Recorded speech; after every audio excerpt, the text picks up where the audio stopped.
Bonsoir à tous, bienvenue dans ce journal. Voici le sommaire.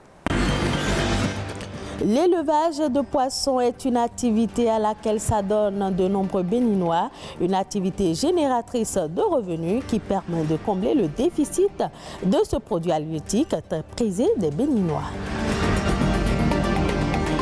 La digitalisation des services publics s'étend à présent dans les collectivités locales. L'atelier qui traduit l'effectivité dans un futur proche de cette transformation a eu lieu mardi dernier. Le compte rendu dans un instant. Faire du tourisme un pôle de développement et d'employabilité, c'est l'objectif du gouvernement béninois. Mais comment y arriver? Un spécialiste nous donne quelques pistes à explorer.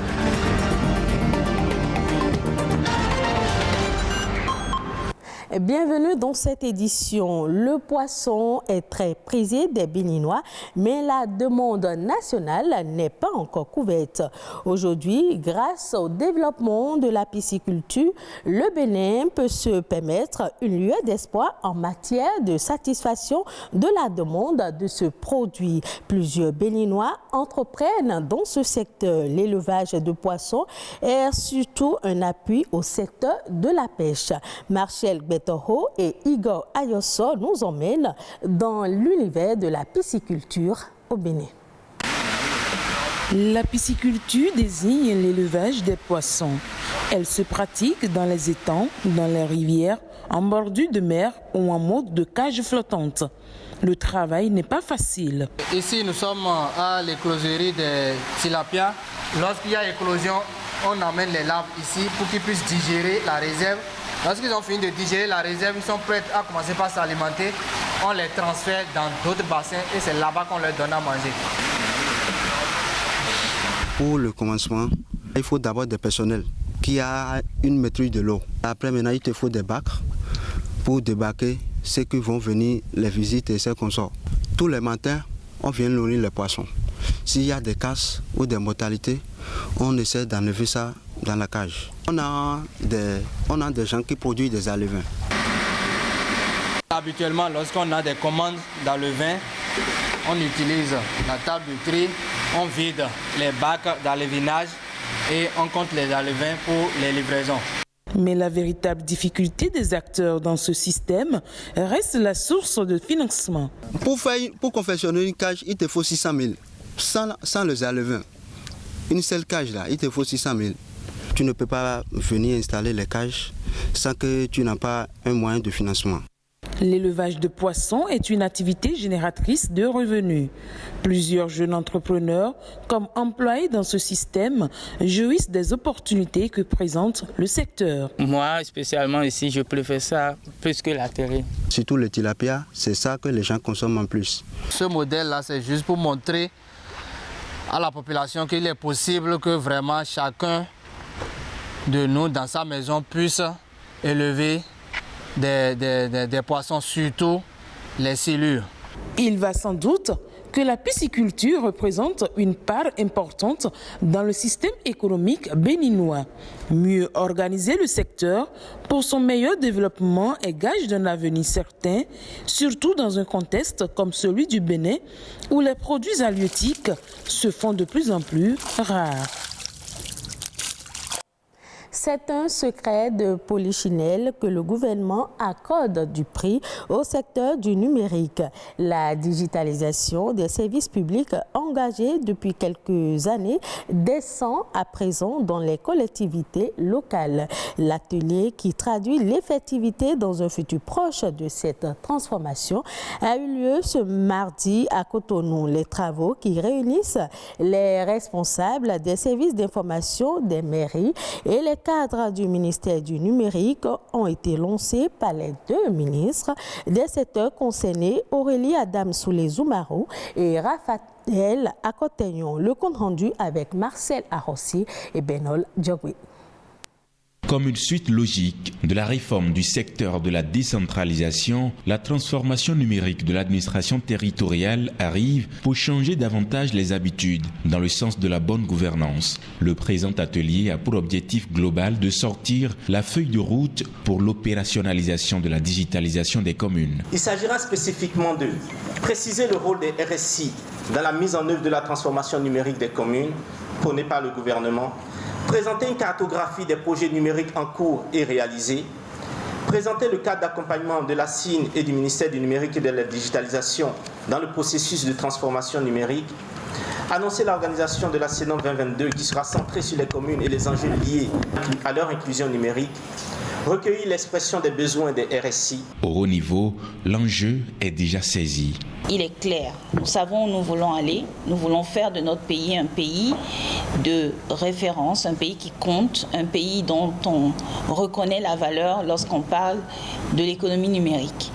Et en même temps, par ce biais-là, accroître l'inclusion sociale et la croissance économique. Au niveau central, beaucoup de choses ont été faites, dont vous avez certainement entendu parler, je ne vais pas revenir sur cela, mais il est important aussi qu'il y ait la même dynamique au niveau local. Je voudrais vous exhorter, chers responsables des systèmes d'information, à prendre la mesure de la situation afin de pouvoir produire au bout du compte des résultats satisfaisants pour le bonheur de nos populations.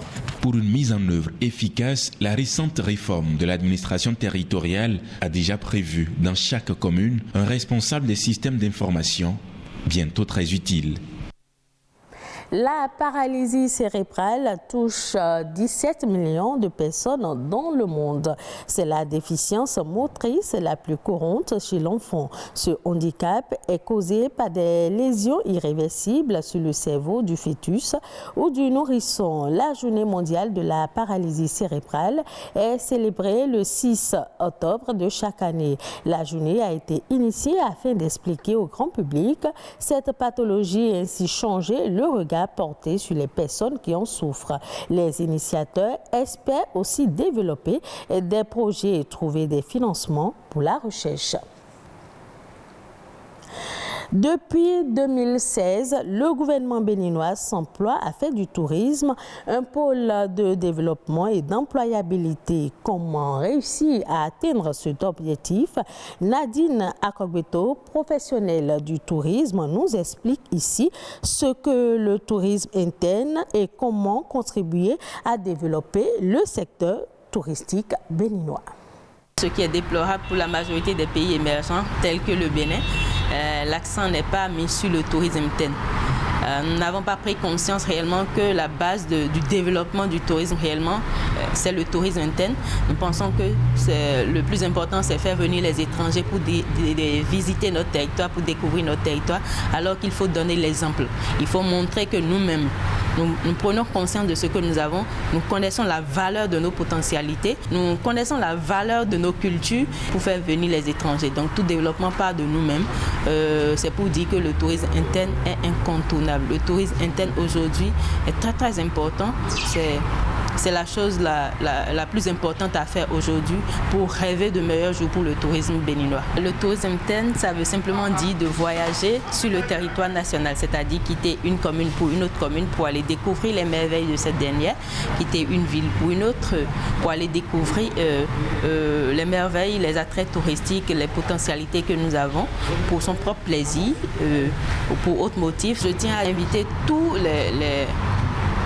les professionnels du tourisme, le personnel de l'industrie touristique, avant tout, avant de promouvoir leurs produits touristiques, de sensibiliser, de passer des messages de sensibilisation pour dire c'est très important de passer par le tourisme interne d'abord. J'appelle aussi les hommes du média de sensibiliser, de ne pas oublier d'en parler, puisque le développement du Bénin nous concerne tous. Et je fais un appel aussi aux élus locaux, aux responsables de communes, à faire de la sensibilisation au niveau des communautés, au niveau de nos communes respectives, sur l'importance du tourisme interne pour que ensemble nous donnons la main, nous collaborons pour atteindre cet objectif qu'est le développement du tourisme au Bénin. Au Kenya, l'exécutif vient d'autoriser l'importation et la commercialisation de cultures génétiquement modifiées. Cette décision vient mettre fin à un moratoire en vigueur depuis novembre 2012 sur la culture en plein air de plantes génétiquement modifiées et l'importation de cultures de base et d'aliments pour les animaux. Sur le continent africain, le Kenya vient de rejoindre l'Afrique du Sud, le Soudan et l'Égypte qui commercialisent déjà des cultures de base et de ronces génétiquement modifiées. Les autres faits ayant marqué l'actualité au plan international, c'est dans Eco Inter réalisé par Héloïse Winato.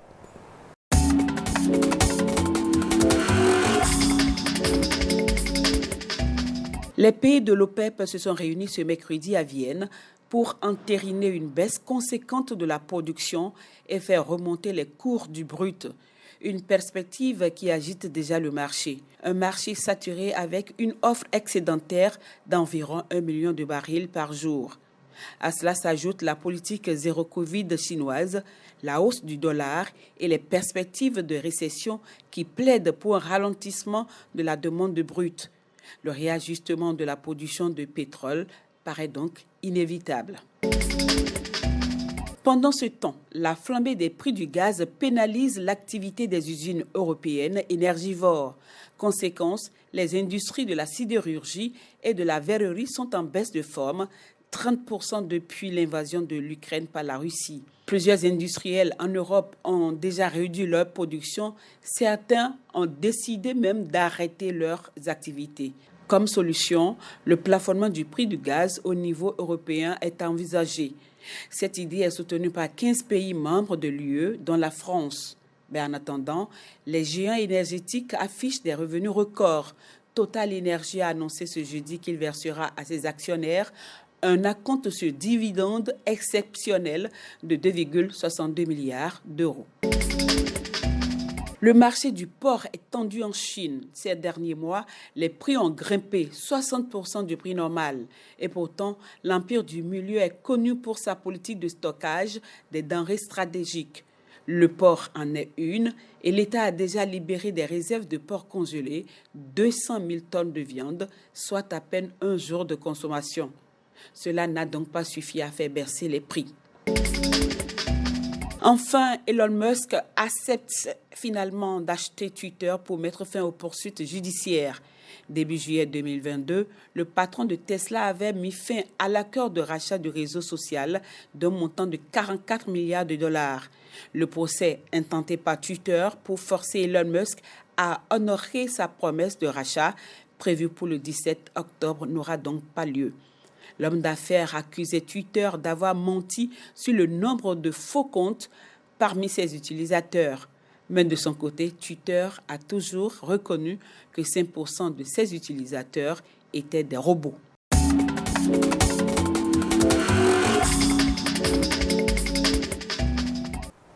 Et ce sera tout pour cette édition. Merci de l'avoir suivi. Retrouvez ce journal sur le site de l'ORTB, www.ortb.pj.